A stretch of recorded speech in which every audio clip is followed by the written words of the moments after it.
Hello नमस्कार भाई, कैसे हैं आप सभी। उम्मीद करते हैं आप सभी बेहतरीन होंगे, अपने घर पर बेहतरीन ढंग से रह रहेंगे। मैं आपके साथ हरिओम राठौर फिर जुड़ चुका हूँ। 10 बज गए हैं रात के और मैं आपके साथ फिर से जुड़ चुका हूँ। ठीक है, पूरे आज 100 क्वेश्चंस लेकर के, जिसमें कल वाला 25 क्वेश्चन होगा। ठीक है, जो हिस्ट्री का है, आपको क्लास 18 के रूप में आज प्रोवाइड करना था ये पीडीएफ, इसलिए आप हिस्ट्री में 50 क्वेश्चन को आज ऐड किया, भूगोल 25 और साइंस के 25 प्रश्न को आज हम लोग करने वाले हैं। चलिए, पहला क्वेश्चन, अब हम बात तो हो गई ज्यादा, अब हम चलते हैं क्वेश्चन पे। 25 नंबर 25 क्वेश्चन भूगोल के। चलिए, भूगोल के 25 प्रश्न को करेंगे। ठीक है, आपका यह प्रश्न कहाँ से आ रहा है, तो एनसीईआरटी और एससीईआरटी का पूरा डिटेल से खोज करके निकाला गया है। ठीक है, आपके बिहार के सभी एग्जाम्स के लिए बहुत अति महत्वपूर्ण है। आप इसे वरीयता देंगे तो आप फायदे में रहेंगे, आपको सुविधा होगी सभी एग्जाम्स में। चलिए आगे बढ़ते हैं। भूगोल 25 प्रश्न क्या है, भारत में वन्य जीव संरक्षण अधिनियम कब लागू किया गया। भारत में वन्य जीव संरक्षण अधिनियम कब लागू किया गया, 1972 में। कब लागू किया गया, 1972। आगे बढ़ते हैं। भरतपुर पश्चिम बिहार कहाँ पर स्थित है। भरतपुर पश्चिम बिहार कहाँ पर स्थित है, आपके पास ऑप्शन है गुजरात, राजस्थान, बिहार, पश्चिम बंगाल, उपरोक्त में से कोई नहीं, उपरोक्त में से एक से अधिक। भरतपुर पश्चिम बिहार कहाँ पर स्थित है, तो भरतपुर कहाँ पर है, तो भाई राजस्थान में। कहाँ पर, राजस्थान। कहाँ पर, राजस्थान। ठीक है, भारत में कितने प्रकार की वनस्पति प्रजातियां पाई जाती है। भारत में कितने प्रकार की वनस्पति प्रजातियां पाई जाती है, आपके पास ऑप्शन है 79,000, 90,000, 95,000, 85,000, उपरोक्त में से कोई नहीं, उपरोक्त में से एक से अधिक। तो भारत में कितने प्रकार की वनस्पतियां पाई जाती है, 89,000। क्या, 89,000, 89, 90। ठीक है, 89,000। निम्नलिखित में से किस क्षेत्र में प्रवास आबादी की संख्या वितरण एवं संरचना में परिवर्तन लाता है।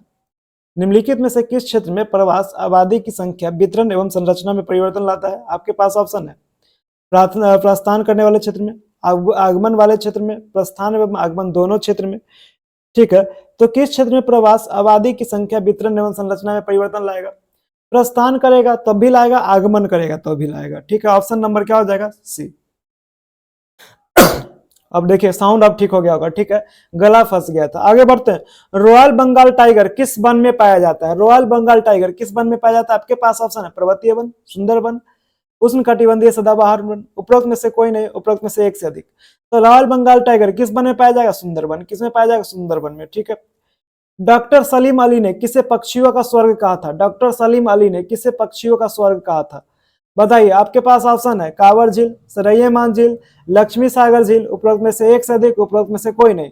डॉक्टर सलीम अली, जिससे पक्षी मैन भी कहते हैं, पक्षी बर्ड मैन कहते हैं। ठीक है, उन्होंने क्या किया, किसे पक्षियों का स्वर्ग कहा, किसे कहा था, बताइए। कांवर झील को। कांवर झील को। कांवर झील कहाँ पर है मेरे भाई, कांवर झील कहाँ पर है, बता दीजिए। कांवर झील कहाँ पर है, तो बता दीजिए, बेगूसराय में। सरैया झील कहाँ पर है, तो बेतिया में। ठीक है, लक्ष्मी सागर झील कहाँ है, भागलपुर। आगे बढ़ते हैं। निम्नलिखित में से कौन सा भारत का इकलौता राष्ट्रीय उद्यान है जो 980 एकड़ क्षेत्र में फैला हुआ है। तो आपके पास ऑप्शन है बिहार का कौन सा इकलौता राष्ट्रीय उद्यान जो 980 एकड़ क्षेत्र में फैला हुआ है। आपके पास ऑप्शन है गौतम बुद्ध अभ्यारण्य, भीम बांध अभ्यारण्य, संजय गांधी जैविक उद्यान। ठीक है, उपरोक्त में से कोई नहीं, उपरोक्त में से एक से अधिक। तो कौन सा है मेरे भाई, संजय गांधी जैविक उद्यान। क्या है, संजय गांधी जैविक उद्यान, संजय गांधी जैविक उद्यान। देखिए, आपको पीडीएफ क्या मिलेगा, मेरे टेलीग्राम चैनल पर मिल जाएगा, जो हम आपके लिंक में कमेंट कर दिए हैं, पिन कर दिए हैं। आप जाकर टेलीग्राम से आप अपना पीडीएफ प्राप्त कर सकते हैं। आगे बढ़ते हैं। 12,161.30 मीटर कोसी बैराज कब बनकर तैयार हुआ। तो कोसी बैराज कब बनकर तैयार हुआ, तो 1963 में। कब बन के, 1963 में बनकर तैयार हुआ। बिहार का चावल का कटोरा क्षेत्र किसको कहा जाता है, किस क्षेत्र को चावल का कटोरा कहा जाता है, किस नदी क्षेत्र को। सोन नदी क्षेत्र, गंडक नदी क्षेत्र, कोसी नदी क्षेत्र, उपरोक्त में से एक से अधिक, उपरोक्त में से कोई नहीं। तो बिहार का चावल का कटोरा किस क्षेत्र को कहा जाता है, सोन नदी क्षेत्र। किसको कहा जाता है, सोन नदी क्षेत्र। किसको कहा जाता है, सोन नदी क्षेत्र। आर्द्र पतझड़ वन एवं शुष्क पतझड़ वन को कितने सेंटीमीटर वर्षा रेखा विभाजित करती है। आर्द्र पतझड़ वन एवं शुष्क पतझड़ वन को कितने सेंटीमीटर वर्षा रेखा विभाजित करती है। आपके पास ऑप्शन है 136, 125, 115, उपरोक्त में से एक से अधिक, उपरोक्त में से कोई नहीं। तो आर्द्र पतझड़ वन एवं शुष्क पतझड़ वन कितने सेंटीमीटर, तब 125 सेंटीमीटर। कितने सेंटीमीटर, 125 सेंटीमीटर। निम्नलिखित में से कौन उच्च कोटि का अवरक है। उच्च कोटि का अवरक कौन है, आपके पास ऑप्शन है मास्कोवाइट, फ्लैगोफाइट, बायोटाइट, उपरोक्त में से एक से अधिक, उपरोक्त में से कोई नहीं। उच्च कोटि का अवरक कौन है, तो मास्कोफाइट। क्या है, मास्कोवाइट। क्या है, मास्कोवाइट। क्या है, उच्च कोटि का अवरक है। आप फ्लोगोफाइट, बायोटाइट क्या है, अवरक क्या ही क्या है, बताइए। अयस्क है। क्या है, अयस्क है। ठीक है, आगे बढ़ते हैं हम लोग। मॉस्को व्हाइट को बंगाल में किस नाम से जाना जाता है? आपके पास ऑप्शन है नीलम, रूबी, उजला सोना, उपरोक्त में से कोई नहीं, उपरोक्त में से एक से अधिक। तो मॉस्को व्हाइट को बंगाल में रूबी के नाम से जाना जाता है। किस नाम से? रूबी के नाम से। क्योंकि क्या होता है, यह लाल तांबे के रंग का होता है। किस रंग का? लाल तांबे के रंग का। मॉस्को व्हाइट को बंगाल में किस नाम से जाना जाता है? रूबी के नाम से। अमझोर पहाड़ी रोहतास के पाइराइट से कितना प्रतिशत गंधक सल्फर मिलता है? अमझोर पहाड़ी कहां पर है? रोहतास। वहां से पाइराइट मिलता है। वहां से जो पाइराइट मिलता है उसमें कितना प्रतिशत सल्फर या गंधक मौजूद होता है? तो 40%। कितना होता है? 40%। और 40% होता है। ठीक है। सिंदरी में, जो सिंदरी का उर्वरक केंद्र है, उसमें यही पाइराइट का यूज किया जाता है। ठीक है, रोहतास के पाइराइट का। आगे बढ़ते हम लोग। निम्नलिखित में से किसे प्लम्बगो के नाम से जाना जाता है? प्लम्बगो के नाम से किसे जाना जाता है? आपके पास ऑप्शन है हीरा, ग्रेफाइट, हीरा, ग्रेफाइट और क्या है? अवरक। प्लम्बगो के नाम से किसे जाना जाता है? आपके पास ऑप्शन है हीरा, ग्रेफाइट और अवरक। तो इसका सही उत्तर क्या हो जाएगा? ग्रेफाइट। क्या हो जाएगा मेरे भाई? ग्रेफाइट। आगे बढ़ते हैं। बिहार में सबसे अधिक मात्रा में कौन सी खनिज पाई जाती है? आपके पास ऑप्शन है बॉक्साइट, लौह, अयस्क, पाइराइट। उपरोक्त में से कोई नहीं, उपरोक्त में से एक से अधिक। तो कहां पाई जाएगी? पाइराइट। क्या पाई जाएगी? पाइराइट। बिहार में पाइराइट सबसे अधिक मात्रा में पाई जाती है। ठीक, आगे बढ़ते हैं। बरौनी ताप विद्युत परियोजना कब स्थापित हुआ? बरौनी ताप विद्युत परियोजना कब स्थापित हुआ? आपके पास ऑप्शन है 1979, 1978। ठीक है, उसके बाद 1970। उपरोक्त में से एक से अधिक, उपरोक्त में से कोई नहीं। तो बरौनी ताप विद्युत परियोजना कब स्थापित हुई? 1970 में। कब? 1970। क्या होगा? 1970। ओएनजीसी का शब्द विस्तार क्या है? ओएनजीसी का शब्द विस्तार क्या है? आपके पास ऑप्शन है oil and national gas corporation, oil and natural gas corporation, oil and native gas corporation. इसका सही उत्तर क्या हो जाएगा? ओएनजीसी का शब्द विस्तार क्या होगा? Oil and natural gas corporation. Bharat में पहले चीनी मिल डच कंपनी द्वारा 1840 में कहां पर स्थापित किया गया? भारत में पहले चीनी मिल डच कंपनी द्वारा कहां पर 1840 में स्थापित किया गया? आपके पास ऑप्शन है बक्सर, चंपारण, बेतिया। उपरोक्त में से कोई नहीं, उपरोक्त में से एक से अधिक। तो भारत में पहली चीनी मिल डच कंपनी द्वारा 1840 में कहां स्थापित किया गया? तो बेतिया में। कहां पर? बेतिया में। कहां पर किया गया? बेतिया में। निम्नलिखित में कौन बिहार का सबसे पूर्वी जिला, बिहार का सबसे पूर्वी जिला कौन सा है? आपके पास ऑप्शन है पश्चिमी चंपारण, गया, कैमूर, किशनगंज। तो बिहार का सबसे पूर्वी जिला कौन सा है? आपके पास ऑप्शन पश्चिमी चंपारण, गया, कैमूर, किशनगंज। तो मेरे भाई पश्चिमी चंपारण क्या है? सबसे उत्तरी जिला है। ठीक है, सबसे उत्तरी जिला पश्चिमी चंपारण, सबसे दक्षिणी जिला गया। ठीक है, सबसे पश्चिमी जिला कैमूर, सबसे पूर्वी जिला कौन हो जाएगा? किशनगंज। क्या हो जाएगा? किशनगंज। कोई दिक्कत? किशनगंज। ठीक है, आगे बढ़ते हैं। नेपाल की सीमा से लगे बिहार के जिले का समूह कौन सा है? नेपाल की सीमा से लगे बिहार के जिले का समूह कौन सा है? तो एक बात पहले आप जान जाइए, नेपाल की सीमा से कुल 7 जिले लगते हैं बिहार के। ठीक है, उसको भी हम लोग जानेंगे। 7 जिले लगते हैं। इसमें हमने पूर्वी चंपारण को ज्यादा लिख दिया क्या? चलिए इसको देख लिया जाएगा। ठीक है, नेपाल की सीमा से लगे बिहार के जिले का कौन सा समूह है? पश्चिमी चंपारण। आपके पास ऑप्शन है पश्चिमी चंपारण, पूर्वी चंपारण, सीतामढ़ी, मधुबनी, सुपौल, अररिया तथा किशनगंज। देखिए यहाँ पूर्वी चंपारण को हटा दीजिएगा। ठीक है, क्या है? तो नेपाल की सीमा से लगे 7 जिले हैं, पश्चिमी चंपारण, सीतामढ़ी, मधुबनी, सुपौल, अररिया तथा किशनगंज। कौन कौन? पश्चिमी चंपारण, सीतामढ़ी, मधुबनी, सुपौल, अररिया तथा किशनगंज। सही है, सही है। पश्चिमी पूर्वी चंपारण भी है क्या भाई? पूर्वी चंपारण भी है। थोड़ा सा डाउट हो गया था, लेकिन सही है, बिल्कुल सही है। नेपाल की सीमा से लगे बिहार के जिले का समूह कौन सा है? पश्चिमी चंपारण, पूर्वी चंपारण, सीतामढ़ी, मधुबनी, सुपौल, अररिया तथा किशनगंज। हमको लगा 8 हम लिख दिए। ठीक है, थोड़ा सा होता है ना डाइवर्सन। ठीक है, वो हो गया था। नेपाल की सीमा से लगे बिहार के जिले का कौन सा समूह है? नेपाल की सीमा से लगे बिहार के जिले का समूह कौन है? पश्चिमी चंपारण, पूर्वी चंपारण, सीतामढ़ी, मधुबनी, सुपौल, अररिया तथा किशनगंज। ठीक है, रोहतास, कैमूर, बक्सर, भोजपुर, सारण, सिवान, गोपालगंज तथा पश्चिमी चंपारण उत्तर प्रदेश से सटा हुआ है। क्या? उत्तर प्रदेश से कितने जिला है? कुल 8 जिला। कुल कितना? 8 जिला सटा हुआ है। कितना जिला सटा हुआ है? 8 जिला। ठीक है, अब आगे बढ़ते, थोड़ा सा आगे बढ़ते हुए, ठीक है, आगे बढ़ते हुए थोड़ा सा पैर थोड़ा सा धीरे धीरे रखो भाई। किशनगंज, पूर्णिया तथा कटिहार किससे है? तो किशनगंज, पूर्णिया तथा कटिहार किससे है? तो मेरे भाई पश्चिम बंगाल। क्या? पश्चिम बंगाल। ठीक है, किससे? पश्चिम बंगाल से सटा हुआ है।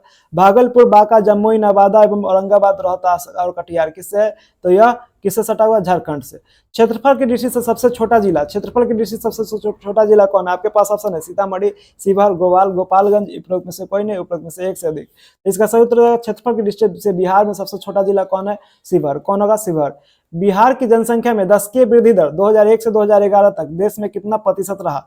बिहार की जनसंख्या में दशकीय वृद्धि दर 2001 से 2011 तक देश में कितना प्रतिशत रहा? 25.2%। कितना रहा? 25.2%। बिहार भारत की कुल जनसंख्या का बिहार कितना प्रतिशत बिहार का है, यानी कि बिहार का कितना हिस्सा है भारत की कुल जनसंख्या में? तो क्या आ जाएगा सही उत्तर? 8.60%। कितना? 8.60%। बिहार में महिला साक्षरता दर कितना है? बिहार में महिला साक्षरता दर कितना है? आपके पास ऑप्शन है 71.2, 61.8, 51.50, उपरोक्त में से एक से अधिक, उपरोक्त में से कोई नहीं। तो बिहार में महिला साक्षरता दर क्या है? 51.50 है। ठीक है, कुल साक्षरता दर 61.8 है, पुरुष साक्षरता दर क्या है? 71.2 है। निम्नलिखित में सबसे अधिक वर्षा वाले क्षेत्र कौन से हैं? आपके पास ऑप्शन है वैशाली, गोपालगंज, किशनगंज, उपरोक्त में से कोई नहीं, उपरोक्त में से एक से अधिक। ठीक है, कौन है भाई? किशनगंज। क्या है? किशनगंज। सही उत्तर क्या हो जाएगा? किशनगंज। किशनगंज क्या है? पश्चिम बंगाल से सटा हुआ जिला है बिहार। आगे बढ़ते हैं, बंगाल विभाजन कब हुआ? बंगाल विभाजन कब हुआ? आपके पास ऑप्शन है 16 जनवरी 1905, 16 अक्टूबर 1905, 16 अगस्त 1905। इसका सही उत्तर क्या हो जाएगा? बंगाल विभाजन। एकदम सबसे आसान क्वेश्चन, 16 अक्टूबर 1905। कब हुआ? 16 अक्टूबर 1905। ठीक है, कल हम लोग इस क्वेश्चन को किए हुए हैं, तो इसको थोड़ा सा फास्ट निकालेंगे 25 क्वेश्चन। ठीक है, ये किया हुआ क्वेश्चन। बंगाल विभाजन किसके द्वारा किया गया? बंगाल विभाजन किसके द्वारा किया गया? Lord Curzon. किसके द्वारा? Lord Curzon. ठीक है, इसमें ऑप्शन नहीं बताएंगे, थोड़ा सा फास्ट चलेंगे। बंगाल में शोक दिवस कब मनाया जाता है? बंगाल में शोक दिवस कब मनाया जाता है? बताइए, क्यों, कब मनाया गया? बंगाल में अकाल पड़ने पर? बिल्कुल गलत। किस कब मनाया गया? बंगाल विभाजन के दिन। कब मनाया गया? बंगाल विभाजन के दिन। किस दिन मनाया गया? बंगाल विभाजन के दिन। ठीक है, आगे बढ़ते हैं। बंगाल विभाजन के बाद किसने बंग भंग आंदोलन और स्वदेशी आंदोलन का नेतृत्व बंगाल में किया? बंग भंग आंदोलन और स्वदेशी आंदोलन का नेतृत्व किसने बंगाल में किया? तो सुरेंद्र नाथ बनर्जी। किसने किया? सुरेंद्र नाथ बनर्जी। बंगाल के बाहर स्वदेशी आंदोलन का नेतृत्व किसके द्वारा किया गया? बंगाल के बाहर लाला लाजपत राय या बाल गंगाधर तिलक। ठीक है, आगे बढ़ता है। बंगाल विभाजन के तहत इनमें से किसको पश्चिम बंगाल में रखा गया था? किसको पश्चिम बंगाल में रखा गया? आपके पास ऑप्शन है उड़ीसा, बिहार, झारखंड, उपरोक्त में से कोई नहीं, उपरोक्त में से एक से अधिक। तो पश्चिम बंगाल में उड़ीसा, बिहार और झारखंड तीनों को रखा गया था। ठीक है, ऑप्शन नंबर ई क्या हो जाएगा? सही उत्तर हो जाएगा। बंगाल विभाजन के बाद तिलक को राजद्रोह के आरोप में फंसाकर कितने वर्षों के लिए जेल में भेज दिया गया? तिलक को राजद्रोह में फंसाकर 6 वर्षों के लिए जेल में भेज दिया गया। कितने वर्षों के लिए? 6 वर्ष। ऑल इंडिया मुस्लिम लीग की स्थापना अंग्रेज के सहयोग से मुस्लिम जमींदार एवं नवाबों द्वारा ढाका में कब किया गया? इसका सही उत्तर क्या हो जाएगा मेरे भाई? सही उत्तर क्या हो जाएगा? All India Muslim league. बता दीजिए जल्दी से, कब किया गया इसका स्थापना? ऑल इंडिया मुस्लिम लीग का 1906 में। कब किया गया? 1906 में। कब किया गया? 1906।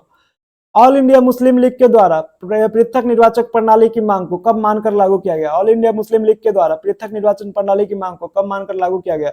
इसका सही उत्तर क्या होगा? 1919। क्या 1909? क्या हो जाएगा? 1909। क्या हो जाएगा? 1909। पंजाब हिंदू सभा का गठन, पंजाब हिंदू सभा का गठन कब किया गया? आपके पास ऑप्शन है 1915, 1909, 1910, उपरोक्त में से कोई नहीं, उपरोक्त में से एक से अधिक। पंजाब हिंदू सभा का गठन कब किया गया? 1909 में। कब किया गया? 1909 में। कब किया गया? 1909। हिंदू महासभा की स्थापना 1915 में किसके द्वारा किया गया? हिंदू महासभा की स्थापना 1915 में किसके द्वारा किया गया? मदन मोहन मालवीय। किसके द्वारा? मदन मोहन मालवीय। हम बार बार बोल रहे हैं, क्वेश्चन क्या है? कल का रिपीटेड है। ठीक है, 25 क्वेश्चन। ठीक है, उसके बाद 25 क्वेश्चन आज का नया होगा, जो हिस्ट्री का होगा। राष्ट्रीय आंदोलन में बम की राजनीति प्रारंभ करने वाले प्रथम क्रांतिकारी कौन बने? तो इसका सही उत्तर क्या होगा? खुद्दीराम बोस। कौन हो जाएगा? खुद्दीराम बोस। उससे पहले क्या होता? बंदूक चल रहा था। ठीक है, लेकिन बम का यूज नहीं किया गया था। किसकी हत्या के आरोप में 11 अगस्त 1908 को खुद्दीराम बोस को फांसी की सजा दे दी गई? तो किसके हत्या के आरोप में? मुजफ्फरपुर के न्यायाधीश किंग्सफोर्ड की हत्या के आरोप में खुद्दीराम बोस को 11 अगस्त 1908 को फांसी की सजा दे दी गई। निम्नलिखित में से कौन केसरी के संपादक थे? केसरी के संपादक कौन थे? लाला लाजपत राय, बाल गंगाधर तिलक, बिपिन चंद्र पाल। चलिए, इसी तीन में से कोई एक ऑप्शन सही है, तो इसका सही उत्तर क्या हो जाए मेरे भाई? बाल गंगाधर तिलक। क्या हो जाए? बाल गंगाधर तिलक। ठीक है, आगे बढ़ते हैं, क्वेश्चन को आगे बढ़ाते हुए। खुद्दीराम बोस ने किंग्सफोर्ड की जगह किसके बग्घी पर 30 अप्रैल 1908 को बम फेंक दिया, जिसमें उस अधिकारी की बेटी और पत्नी की मृत्यु हो गई? तो इसका सही उत्तर हो जाएगा प्रिंगले कैनेडी। किसका हो जाएगा? प्रिंगले कैनेडी के बग्घी पर। ठीक है, पूना में प्लेग कमिश्नर रैंड की हत्या 1857 में किसके द्वारा किया गया? तो रैंड की हत्या, प्लेग कमिश्नर रैंड की हत्या किसके द्वारा किया गया? चापेकर बंधु। क्या हो जाएगा सही उत्तर? चापेकर बंधु। मुजफ्फरपुर कांड का वर्णन किसने केसरी के संपादकीय में 22 जून 1908 को किया? मुजफ्फरपुर कांड का वर्णन किसने किया था? बाल गंगाधर तिलक। किसने किया था? बाल गंगाधर तिलक। निम्नलिखित में किस आंदोलन में महात्मा गांधी ने भाग नहीं लिया? किस आंदोलन में महात्मा गांधी ने भाग नहीं लिया? आपके पास ऑप्शन है होम रूल आंदोलन, खेला आंदोलन, स्वदेशी आंदोलन, उपरोक्त में से कोई नहीं, उपरोक्त में से एक से अधिक। तो किस में नहीं लिया? होम रूल आंदोलन में नहीं लिया और स्वदेशी आंदोलन में नहीं लिया। ठीक है, ऑप्शन नंबर क्या हो जाएगा? ई हो जाएगा। ठीक है, कोई दिक्कत? गांधी जी किसमें विश्वास करते थे? गांधी जी किसमें विश्वास रखते थे? आपके पास ऑप्शन है नरमपंथी राजनीति में, सत्याग्रह में, माफी मांगने की राजनीति में, उपरोक्त में से कोई नहीं, उपरोक्त में से एक से अधिक। तो गांधी जी किसमें विश्वास रखते थे? सत्याग्रह में। किसमें? सत्याग्रह में। ठीक है, गांधी जी द्वारा पहला सफल आंदोलन क्या रहा? गांधी जी द्वारा पहला सफल आंदोलन क्या रहा? आपके पास ऑप्शन है चंपारण, खेरा, अहमदाबाद, उपरोक्त में से कोई नहीं, उपरोक्त में से एक से अधिक। गांधी जी द्वारा पहला सफल आंदोलन क्या रहा? इसका सही उत्तर क्या हो जाए? चंपारण। क्या रहा? चंपारण रहा। क्या रहा मेरे भाई? चंपारण। क्या रहा? चंपारण। ठीक है, क्या रहा? चंपारण। ठीक है, क्या रहा? चंपारण। कोई दिक्कत यहां तक? कोई दिक्कत बोलिए, कोई दिक्कत यहां तक बताइए, कोई दिक्कत? अभी तक कोई दिक्कत हो रहा है? नहीं हो रहा है कोई दिक्कत? बोलिए, कोई दिक्कत है तो बताइए। क्वेश्चन नंबर अब चलते हैं हम लोग 21 पर। ठीक है, 21 नंबर क्वेश्चन पे आ जाए भाई, जल्दी से आ जाओ। निम्नलिखित में कौन सा आंदोलन औद्योगिक मजदूर से जुड़ा हुआ था? औद्योगिक मजदूर से कौन सा आंदोलन जुड़ा हुआ था? आपके पास ऑप्शन है होम रूल, मुंडा, अहमदाबाद, उपरोक्त में से कोई नहीं, उपरोक्त में से एक से अधिक। तो औद्योगिक मजदूरों से कौन सा जुड़ा हुआ था? बताइए, कौन सा जुड़ा हुआ था? अहमदाबाद। कौन सा? अहमदाबाद आंदोलन। चंपारण के किसानों को जमींदारों से चंगुल से मुक्त कराने के लिए किसने 1916 के लखनऊ अधिवेशन गांधी जी को निमंत्रण भेजा? किसने? राजकुमार शुक्ल। किसने बोला था? राजकुमार शुक्ल ने उन्हें क्या किया था? आग्रह किया था कि आप आइए। तीन कठिया प्रणाली समाप्त होने पर जमींदार कितने प्रतिशत रकम वापस करने पर किसानों को सहमत हुए? क्या? 25%। कितने पर? 25%। ठीक है, भारत में रॉलेट एक्ट कब पारित हुआ? कब रॉलेट एक्ट कब आया? तो 18 मार्च 1919 को। कब आया? 18 मार्च 1919। गांधी जी कब रॉलेट एक्ट के विरोध में अपमान दिवस मनाने की घोषणा की? गांधी जी ने कब किया? 6 अप्रैल 1919 में। कब किया? 6 अप्रैल 1919। साबरमती आश्रम की स्थापना महात्मा गांधी जी के द्वारा कब किया गया? साबरमती आश्रम की स्थापना महात्मा गांधी जी के द्वारा 25 जून 1915 को किया गया। कब किया गया? 25 जून 1915 को किया गया। ठीक है, आगे बढ़ते हैं। आप लोग जब 1916 सोच रहे हैं 1916 सही है, तो 1916 बिल्कुल सही नहीं है। ठीक है, 1915 में किया गया, 25 जून 1915। ठीक है, आप विकिपीडिया सर्च कर सकते हैं। आगे बढ़ते हैं। रॉलेट एक्ट के विरोध करने की वजह से किसको गिरफ्तार किया गया? जिसे पंजाब के लोग 13 अप्रैल 1919 को बैसाखी के दिन जालियांवाला बाग में इकट्ठा हुए। इसका सही उत्तर क्या हो जाएगा? सैफुद्दीन किचलू और सत्यपाल को गिरफ्तार किया गया। ऑप्शन नंबर ई क्या हो जाएगा? सही उत्तर है। ठीक है, आगे बढ़ते हैं हम लोग। भारतीय मुसलमानों के द्वारा किए जा रहे खिलाफत आंदोलन का नेतृत्व किसके द्वारा किया गया?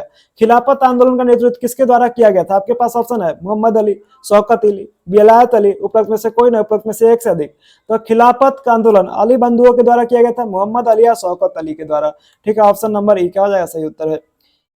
मुसलमानों को धार्मिक एवं राजनीतिक रूप से प्रधान व्यक्ति को मुसलमानों के धार्मिक एवं राजनीतिक रूप से प्रधान व्यक्ति को क्या कहा जाता था? आपके पास ऑप्शन है काजी, धर्मगुरु, उपरोक्त में से कोई नहीं, उपरोक्त में से एक से अधिक। तो राजनीतिक एवं धार्मिक रूप से प्रधान व्यक्ति को क्या कहता था? खलीफा। क्या कहा जाता था? खलीफा। क्या कहा जाता था? खलीफा। असहयोग आंदोलन महात्मा गांधी जी द्वारा कब शुरू किया गया? असहयोग आंदोलन महात्मा गांधी जी द्वारा कब शुरू किया गया? आपके पास ऑप्शन है 8 अगस्त 1920, 1 अगस्त 1920, 11 अगस्त 1920, उपरोक्त में से कोई नहीं, उपरोक्त में से एक से अधिक। तो असहयोग आंदोलन महात्मा गांधी जी द्वारा कब शुरू किया गया? 1 अगस्त 1920। कब किया गया? 1 अगस्त 1920। असहयोग आंदोलन के दौरान किसने अपनी नाइटहुड की उपाधि त्याग दी? असहयोग आंदोलन के दौरान किसने अपनी नाइटहुड की उपाधि त्याग दी? आपके पास ऑप्शन है महात्मा गांधी, रविन्द्रनाथ टैगोर, डॉक्टर राजेंद्र प्रसाद, उपरोक्त में से कोई नहीं, उपरोक्त में से एक से अधिक। तो महात्मा गांधी ने क्या? कैसर हिंद की उपाधि किसने त्यागी? महात्मा गांधी। रविन्द्रनाथ टैगोर ने किसकी उपाधि त्याग दी थी? बताइए। नाइटहुड। कैसर हिंद महात्मा गांधी, रविन्द्रनाथ टैगोर नाइटहुड। आगे बढ़ते हम लोग। राष्ट्रीय आंदोलन की गतिविधियों को संचालित करने के लिए किसने खैरू मियां की जमीन पर बिहार विद्यापीठ एवं सदाकत आश्रम की स्थापना की? किसने बिहार विद्यापीठ एवं सदाकत आश्रम की स्थापना की? आपके पास ऑप्शन है डॉक्टर राजेंद्र प्रसाद, मजहरूल हक, गर्ज किशोर प्रसाद, उपरोक्त में से कोई नहीं, उपरोक्त में से एक से अधिक। तो मेरे भाई इसका सही उत्तर क्या हो जाएगा? मजहरूल हक। किसका क्या हो जाएगा? मजहरूल हक। क्या हो जाएगा? मजहरूल हक। आगे बढ़ते हैं क्वेश्चन को आगे बढ़ाते हुए मजहरूल हक ने असहयोग के कार्यक्रम के प्रचार एवं हिंदू मुस्लिम एकता कायम रखने के उद्देश्य से कौन सा अखबार सदाकत आश्रम से निकाला? मजहरूल हक ने असहयोग आंदोलन के कार्यक्रम के प्रचार एवं हिंदू मुस्लिम एकता कायम रखने के उद्देश्य से डैश नामक अखबार सदाकत आश्रम से निकाला। इसका सही उत्तर क्या हो जाएगा मेरे भाई? क्या हो जाएगा? दी मदरलैंड। क्या हो जाएगा? दी मदरलैंड। क्या हो जाएगा? दी मदरलैंड। ठीक है, असहयोग आंदोलन के समय पर निम्नलिखित में से कौन सा आंदोलन चल रहा था? असहयोग आंदोलन के समय पर निम्नलिखित में से कौन सा आंदोलन चल रहा था? आपके पास ऑप्शन है आंध्र प्रदेश में वन सत्याग्रह, पंजाब में अकालियों द्वारा गुरुद्वारे के भ्रष्ट महंतों का हटाने का आंदोलन, तमिलनाडु में शराब दुकानों की घेराबंदी, उपरोक्त में से कोई नहीं, उपरोक्त में से एक से अधिक। असहयोग आंदोलन के समय में पैरेलल आंदोलन कौन कौन था? खिलाफत आंदोलन था, आंध्र प्रदेश के वन सत्याग्रह था, ठीक है, पंजाब में अकालियों द्वारा गुरुद्वारों के भ्रष्ट महंतों को हटाने का आंदोलन चल रहा था, तमिलनाडु में शराब दुकानों की घेराबंदी की जा रही थी। ऑप्शन नंबर क्या हो जाएगा? ये सही उत्तर हो जाएगा, ठीक है। आगे बढ़ते, किसके सुझाव पर स्वराज के मुद्दे को असहयोग आंदोलन में शामिल किया गया? किसके सुझाव पर स्वराज के मुद्दे को असहयोग आंदोलन में शामिल किया गया?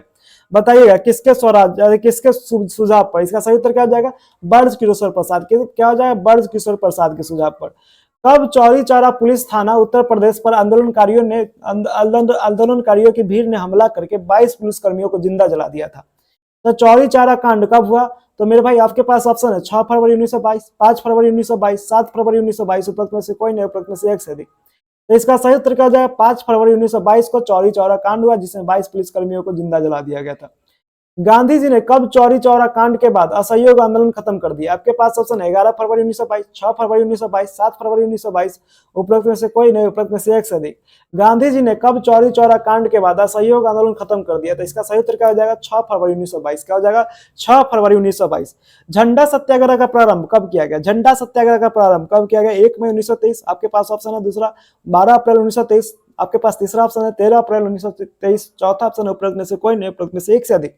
तो झंडा सत्याग्रह प्रारंभ कब किया गया? तो बताइए, इसका सही उत्तर क्या हो जाएगा? 13 अप्रैल 1923। कब क्या किया गया? 13 अप्रैल 1923। क्या हो जाएगा? 13 अप्रैल 1923। आगे बढ़ता हूं मैं आगे बढ़ता चलता हूं। झंडा सत्याग्रह कांग्रेस द्वारा कहां किया गया? कांग्रेस के द्वारा कहां पर किया गया था? जो झंडा सत्याग्रह 2 जगह पर किया जा रहा था, जबलपुर में और नागपुर में। तो इसमें कौन सा सही उत्तर हो जाएगा भाई? नागपुर। कहां पर हो जाएगा? नागपुर। कहां पर? नागपुर, ठीक है। 1 मई 1923 को किस कमेटी ने झंडा सत्याग्रह कराने का निर्णय लिया? आपके पास ऑप्शन है जीडी बख्शी, जमनालाल बजाज कमेटी, भारतीय संघ, उपरोक्त में से कोई नहीं, उपरोक्त में से एक से अधिक। तो किस कमेटी ने? तो जमनालाल बजाज कमेटी। किसने? जमनालाल बजाज कमेटी। झंडा आंदोलन झंडा आंदोलन कुल डैश दिनों तक चला जिसमें 1560 सत्याग्रहियों को सजा दे दी गई। तो झंडा आंदोलन कितने दिनों तक चला था? 109 दिनों तक। कितने दिनों तक? 109 दिनों तक। नागपुर झंडा सत्याग्रह में बिहार से सत्याग्रहियों को भेजने की जिम्मेदारी किसकी थी? नागपुर झंडा सत्याग्रह में बिहार से सत्याग्रहियों को भेजने की जिम्मेदारी किसकी थी? आपके पास ऑप्शन है मजरूल हक, राजकुमार शुक्ल, राजेंद्र प्रसाद, उपरोक्त में से कोई नहीं, उपरोक्त में से एक से अधिक। नागपुर झंडा सत्याग्रह में बिहार से सत्याग्रहियों को भेजने की जिम्मेदारी किसकी थी? इसका सही उत्तर क्या हो जाएगा? बता दीजिए। राजेंद्र प्रसाद, डॉक्टर राजेंद्र प्रसाद। क्या हो जाएगा? डॉक्टर राजेंद्र प्रसाद। निम्नलिखित में कौन बिहार से नागपुर सत्याग्रह में भाग लिए? निम्नलिखित में कौन बिहार से नागपुर सत्याग्रह में भाग लिए?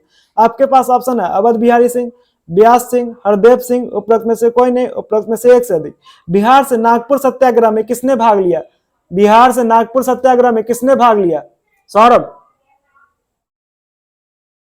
किसने भाग लिया? बताइए, इसका सही उत्तर क्या हो जाएगा? अवध बिहारी सिंह, व्यास सिंह, हरदेव सिंह। क्या हो जाएगा? ऑप्शन नंबर ई क्या हो जाएगा? सही उत्तर हो जाएगा। बिहार से कौन कौन? अवध बिहारी सिंह, व्यास सिंह, हरदेव सिंह, तीनों, ठीक है।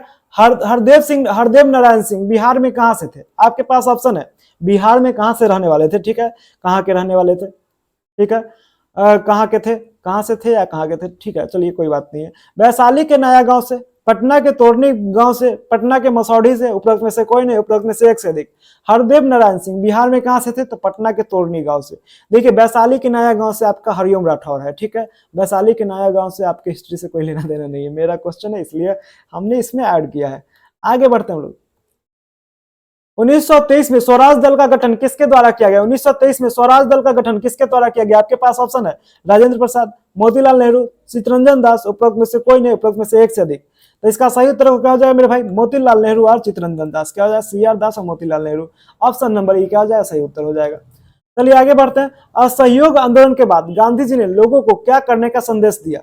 आपके पास ऑप्शन है शिक्षा के प्रचार प्रसार पर जोर दिया, रचनात्मक कार्य करने का संदेश दिया, अनुशासन में रहने के लिए कहा, उपरोक्त में से कोई नहीं, उपरोक्त में से एक से अधिक। असहयोग आंदोलन के बाद गांधी जी ने लोगों को क्या करने का संदेश दिया? रचनात्मक कार्य करने का संदेश दिया, ठीक है। आगे बढ़ते हैं हम लोग। असहयोग आंदोलन की समाप्ति के बाद 1922 में कांग्रेस का अधिवेशन बिहार में कहां संपन्न हुआ? तो 1922 में कांग्रेस का अधिवेशन बिहार में कहां हुआ था? गया में। कहां पर हुआ था? गया में, ठीक है। आगे बढ़ते हैं हम लोग। हरदेव नारायण सिंह के पिता का नाम क्या था जिन्होंने अपने शहीद पुत्र की याद में जीवन पर्यंत तिरंगा अपने कंधे पर धोते रहे? हरदेव नारायण सिंह के पिता का नाम क्या था मेरे भाई? चंद्रिका सिंह। क्या था? चंद्रिका सिंह। क्या था? चंद्रिका सिंह। ठीक है, आगे बढ़ते हैं, चंद्रिका सिंह। चलिए, 18 जून 1923 को किसको 1 साल की सश्रम कारावास की सजा सुनाई गई? ठीक है, उन्हें नागपुर जेल में डाला गया था। किन्हें? तो इसका सही उत्तर क्या हो जाएगा मेरे भाई? अवध बिहारी सिंह, व्यास सिंह और हरदेव नारायण सिंह, तीनों को। ठीक है, ऑप्शन नंबर ई क्या हो जाएगा? सही उत्तर हो जाएगा। ठीक है, आगे बढ़ते हैं हम लोग। निम्नलिखित में से किस सत्याग्रही की मृत्यु पर नागपुर जेल में हुई? निम्नलिखित में से किस सत्याग्रह की मृत्यु नागपुर जेल में हुई? आपके पास ऑप्शन है हरदेव नारायण सिंह, व्यास सिंह, जमनालाल बजाज, उपरोक्त में से कोई नहीं, उपरोक्त में से एक से अधिक। तो नागपुर जेल में किसकी मृत्यु हुई थी बताइए? किसकी मृत्यु हुई थी बताइए, जल्दी से बताइए, मिट जा भाई। किसकी मृत्यु हुई थी? हरदेव नारायण सिंह की। किसकी? हरदेव नारायण सिंह की, जिसका लाश डॉक्टर राजेंद्र प्रसाद को, वो भी नागपुर जेल में थे, चितरंजन दास और सरदार वल्लभ भाई पटेल को सौंपा गया था, जिन्होंने क्या किया था? उनका दाह संस्कार किया था। ठीक है, उन्हीं के पिता का नाम था चंद्रिका सिंह। उन्होंने अपने बेटा शहीद पुत्र के याद में क्या किया? कंधे पर जीवन भर, जीवन पर्यंत, जब तक उन जिंदा रहे तब तक क्या किया? तिरंगा ढोया। ठीक है, आगे बढ़ते हम लोग। साइंस, देखिए आजादी हमें कितना मेहनत से मिला है। ठीक है, इसलिए इस आजादी को क्या करना है? एकदम सफल और बेहतरीन बनाने का प्रयास करना चाहिए। ठीक है, इसे बदनाम करने का नहीं प्रयास करना चाहिए। चलिए आगे बढ़ते हैं हम लोग। आजादी देखिए कितना कुर्बानियां देनी पड़ी थी लोगों को। ठीक है, विज्ञान के 25 प्रश्न। ठीक है, आपतन कोण प्रावर्तन कोण के बराबर होता है? कब? ठीक है, सदैव, विशेष दशाओं में, कभी कभी, उपरोक्त में से कोई नहीं, उपरोक्त में से एक से अधिक। आपतन कोण प्रावर्तन कोण के बराबर होता है? कब? हमेशा होगा। क्या होगा? हमेशा होगा। ठीक है, स्टोरी ऑफ माई लाइफ पुस्तक 1903 में किसके द्वारा लिखा गया? स्टोरी ऑफ माई लाइफ 1903 में पुस्तक किसके द्वारा लिखा गया? आपके पास ऑप्शन है श्री रविंद्र जैन, हेलेन ए केलर, लुई ब्रेल, उपरोक्त में से कोई नहीं, उपरोक्त में से एक से अधिक। स्टोरी ऑफ माई लाइफ किसके द्वारा लिखा गया? हेलेन ए केलर। किसके द्वारा? हेलेन ए केलर। हेलेन ए केलर भी क्या थी? एक अंधी व्यक्ति थी। ठीक है, विकलांग थी, क्या कहते हैं, आंख के रूप से, क्या था, आंख दृष्टि, उनका दृष्टि खत्म हो चुका था। उन्होंने क्या लिखा? हेलन ए केलर ने 1903 में स्टोरी ऑफ माई लाइफ नामक पुस्तक लिखा। ब्रेल पद्धति 1821 में किसके द्वारा विकसित किया गया? ब्रेल पद्धति 1821 में किसके द्वारा विकसित किया गया? Louis Braille. किसके द्वारा? लुई ब्रेल के द्वारा। ठीक है, आगे बढ़ते। किसने यूनेस्को में ब्रेल समस्या पर भारत का प्रतिनिधित्व किया? आपके पास ऑप्शन है रविंद्र जैन, पंकज अडवाणी, श्री लाल अडवाणी, उपरोक्त में से कोई नहीं, उपरोक्त में से एक से अधिक। लाल कृष्ण नहीं, सीधे लाल अडवाणी। ठीक है, तो किसने यूनेस्को में ब्रेल समस्या पर भारत का प्रतिनिधित्व किया? तो श्री लाल अडवाणी। किसने? श्री लाल अडवाणी। ठीक है, ब्रेल पद्धति में कितने बिंदुकृत पैटर्न एवं छाप होते हैं? आपके पास 73, 63, 53, उपरोक्त में से कोई नहीं, उपरोक्त में से एक से अधिक। तो ब्रेल पद्धति में कितने होते हैं? 63। कितने होते हैं? 63। कितने होते हैं? 63। किसी पृष्ठ पर पड़ने वाली प्रकाश को किस नाम से जाना जाता है? किसी पृष्ठ पर पड़ने वाली प्रकाश को किस नाम से जाना जाता है? आपके पास ऑप्शन है आपतित किरण, परावर्तित किरण, अभिलंब, उपरोक्त में से कोई नहीं, उपरोक्त में से एक से अधिक। किसी पृष्ठ पर पड़ने वाली प्रकाश को किस नाम से जाना जाता है? आपका सही उत्तर क्या हो जाएगा बताइए? आपतित किरण। क्या कहा जाता है? आपतित किरण कहलाएगा। क्या कहलाएगा? आपतित किरण। आपतित किरण एवं अभिलंब के बीच का कोण क्या कहलाता है? आपतित किरण एवं अभिलंब के बीच का कोण क्या कहलाता है? आपके पास ऑप्शन कौन कौन सा है देख लेते हैं। आपतित किरण एवं अभिलंब के बीच का कोण क्या कहलाता है? आपके पास ऑप्शन क्या है देख लिया जाए। प्रावर्तन कोण, आपतन कोण, परास, उपरोक्त में से कोई नहीं, उपरोक्त में से एक से अधिक। तो आपतित किरण और अभिलंब के बीच का कोण क्या कहलाएगा? आपतन कोण कहलाएगा। क्या कहलाएगा? आपतन कोण कहलाएगा। परावर्तन कोण क्या कहलाएगा? परावर्तित किरण और अभिलंब के बीच के कोण को क्या कहेंगे? परावर्तन कोण कहेंगे। ठीक है, परावर्तित किरण किसे कहते हैं? जब कोई फर्श पर टकरा गई कोई लाइट, क्या हो जाए, वापस फिर उसी दिशा में चले, उसका क्या वापस हो जाए। ठीक है, उसे क्या कहेंगे? परावर्तन कहते हैं। ठीक है, आगे बढ़ते हैं। आपतित किरण आपतन बिंदु पर, अभिलंब तथा परावर्तित किरण सभी क्या होते हैं? एक अलग अलग पृष्ठ पर होंगे, एक पृष्ठ पर होंगे, सिर्फ दो पृष्ठ पर होंगे, उपरोक्त में से कोई नहीं, उपरोक्त में से एक से अधिक। तो आपतित किरण आपतन बिंदु पर, अभिलंब तथा परावर्तित किरण सभी क्या होंगे? एक पृष्ठ पर होंगे। क्या होंगे? एक पृष्ठ पर होते हैं। ठीक है, आगे बढ़ते हैं। जब सभी समानांतर किरणें किसी खुरदुरे या अनियमित पृष्ठ से परावर्तित होने के पश्चात समानांतर नहीं होती तो ऐसे परावर्तन को क्या कहा जाएगा? जब सभी समानांतर किरणें किसी खुरदुरे या अनियमित पृष्ठ से परावर्तित होने के पश्चात समानांतर नहीं होती तो ऐसे परावर्तन को क्या कहा जाएगा? तो इसका सही उत्तर क्या हो जाएगा?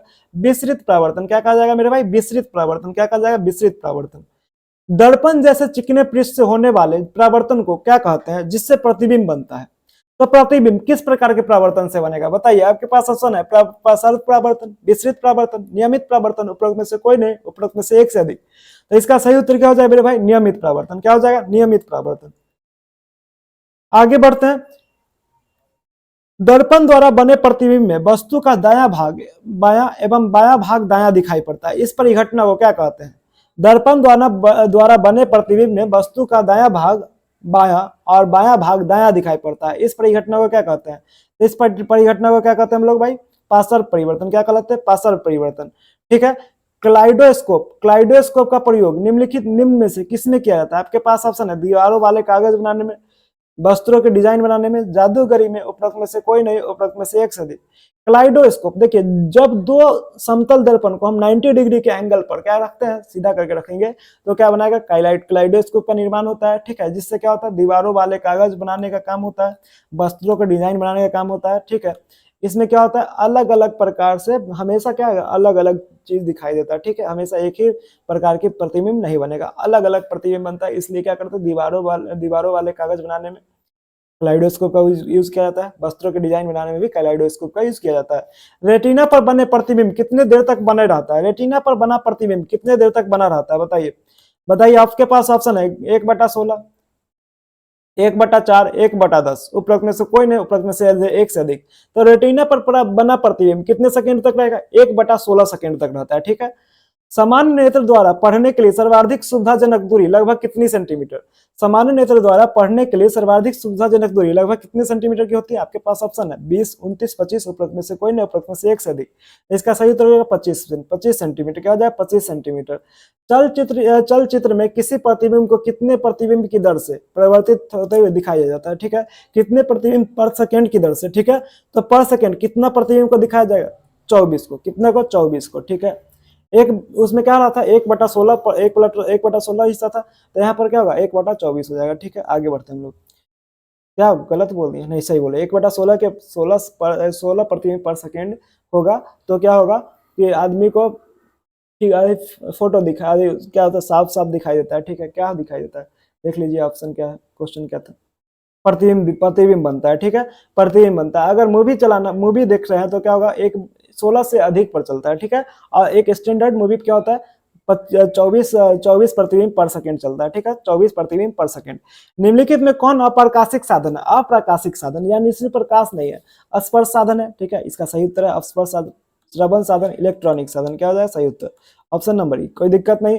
आगे बढ़ते हैं। निम्नलिखित में कौन सा पक्षी रात में सही ढंग से नहीं देख पाता? आपके पास ऑप्शन है चील, गरुड़, उल्लू, उपरोक्त में से कोई नहीं, उपरोक्त में से एक से अधिक।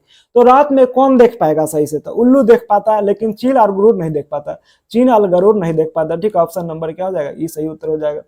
ठीक है, उपरोक्त में से एक से अधिक।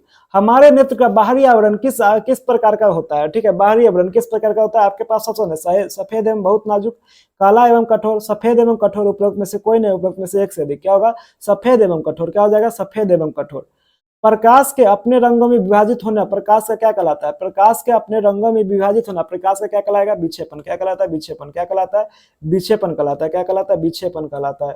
ठीक है, द्वीप तंत्रिका तथा रेटिना की संधि पर कोई तंत्रिका कोशिका नहीं होती, उस बिंदु को क्या कहते हैं? दृक तंत्रिकाओं तथा रेटिना की संधि पर कोई तंत्रिका कोशिका नहीं होती, उस बिंदु को क्या कहते हैं? तो इसका सही उत्तर क्या जाएगा? अंधबिंदु। क्या कहते हैं? अंधबिंदु कहते हैं। क्या कहते हैं? अंधबिंदु। ठीक है, आगे बढ़ते हैं हम लोग। रेटिना की वह कोशिका निम्न में से कौन सी है जो तीव्र प्रकाश के लिए सुग्राही होती है एवं रंगों की सूचना भी प्रदान करती है? आपके पास ऑप्शन है शलाकाएं, शंकु, बेलन, उपरोक्त में से कोई नहीं, उपरोक्त में से एक से अधिक। क्या होता है? शंकु कोशिका। क्या होती है? शंकु कोशिका। क्या होती है? शंकु कोशिका क्या करता है? तीव्र प्रकाश को आराम से एक्सेप्ट कर लेता है और रंगों की भी सूचना प्रदान करता है। ठीक है, कोई दिक्कत नहीं यहाँ तक। आगे बढ़ते हैं। रेटिना की तंत्रिका कोशिका कितने प्रकार की होती है? तो रेटिना की तंत्रिका कोशिका कितने प्रकार की? आपके पास ऑप्शन है 2, 4, 5, उपरोक्त में से कोई नहीं, उपरोक्त में से एक से अधिक। रेटिना की तंत्रिका कोशिका कितने प्रकार की होती है? तो 2 प्रकार की। कौन कौन सी? शंकु कोशिका और शलाकाय कोशिका। कौन सी? शंकु और शलाकाय। शंकु और शलाकाय क्या है? रेटिना की तंत्रिका कोशिका है। ठीक है, आगे बढ़ते हैं हम लोग। लेंस प्रकाश को आंख के पीछे एक परत पर फोकसित करता है, उसे क्या कहते हैं? लेंस प्रकाश को आंख के पीछे एक परत पर फोकसित करता है, उसे क्या कहते हैं भाई?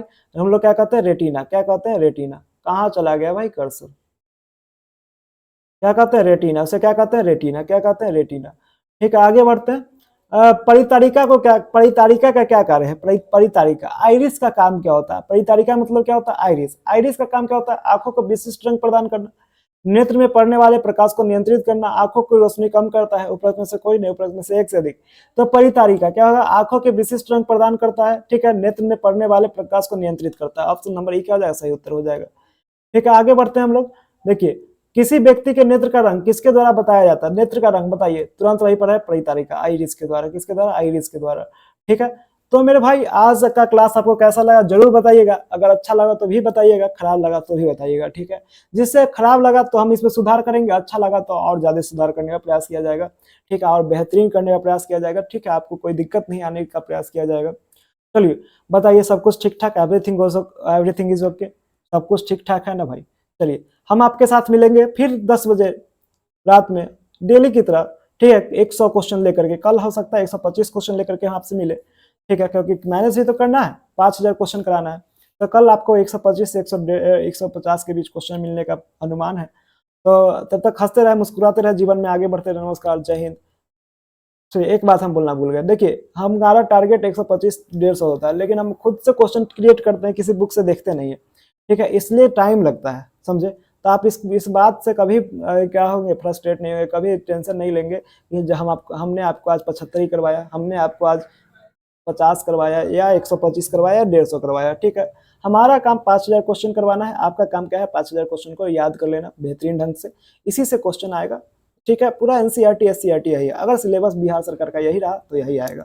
ठीक है, तो नमस्कार, जय हिंद, फिर मिलेंगे आपके साथ कल 10 बजे।